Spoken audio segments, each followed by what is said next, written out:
एक संत ने अपने शिष्य को उपदेश किया। शिष्य ने पूछा, गुरुदेव मैं संसारी गृहस्थ में रहता हूँ, मेरे से ज्यादा साधना तप जब तो हो नहीं पाएगा, मुझे भगवत प्राप्ति कैसे होगी? कोई साधारण सहज सरल उपाय बता दीजिए। तो उनका रोज एक संत को भोजन पवाओ, भगवत प्राप्ति हो जाएगी। रोज एक संत को लाओ, चरणामृत उतारो, आरती करो, साष्टांग दंडवत करो, भोजन पवाओ, उनकी जूठन पाओ, तुम्हारा कल्याण हो जाए। पक्की बात, अमोघ बात बता दी। अब वो रोज संत लाते। कई वर्ष हो गए। एक दिन एक गांव में संत आए श्रोता, तो उनको तो संत प्राण प्यारे लगने लगे थे। अब सेवा करते करते वो दौड़ के गए, महाराज जी कल हमारे यहाँ भोग पाइए। संत जी आए, भोग पवाया, खीर और परोस दी। संत ने दोबारा जब खीर परोसने लगे तो बस उन्होंने फिर डाल दिया। जे डाला तो खींच के उनके चोर के उनके थप्पड़। खीर खा ली तो थप्पड़ मारा जोर।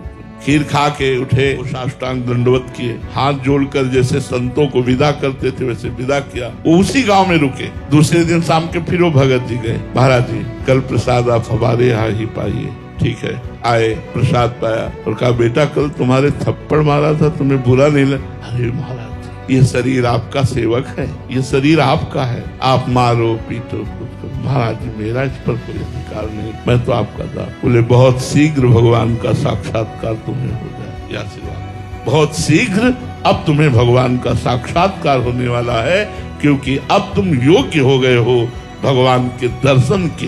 ये बात हमारे द्वारा किया हुआ दूसरे के प्रति परहित का कर्म और उसके बदले में अनुकूलता ना चाहना, यही हमारा परमार्थ है। अगर हम ये नहीं जाना तो परमार्थ ही नहीं जाना। प्रायः सबकी ये भावना रहती है कि अगर हम किसी को थोड़ा भी हित करें तो वो थोड़ा हमारे अनुकूल तो बोल दे, ना ज्यादा सही तो इतना भी तो कह दे कि धन्यवाद, थैंक यू, आपने मुझे पानी पिलाया। ये भी सुनना मुझे नहीं है, ये भी चाहना नहीं, तभी परमार्थ पुष्ट होगा। जो बदले में कुछ चाहता है वो परमार्थी नहीं होता। पर उपकार का मतलब यही होता है बदले में कुछ ना चाहना।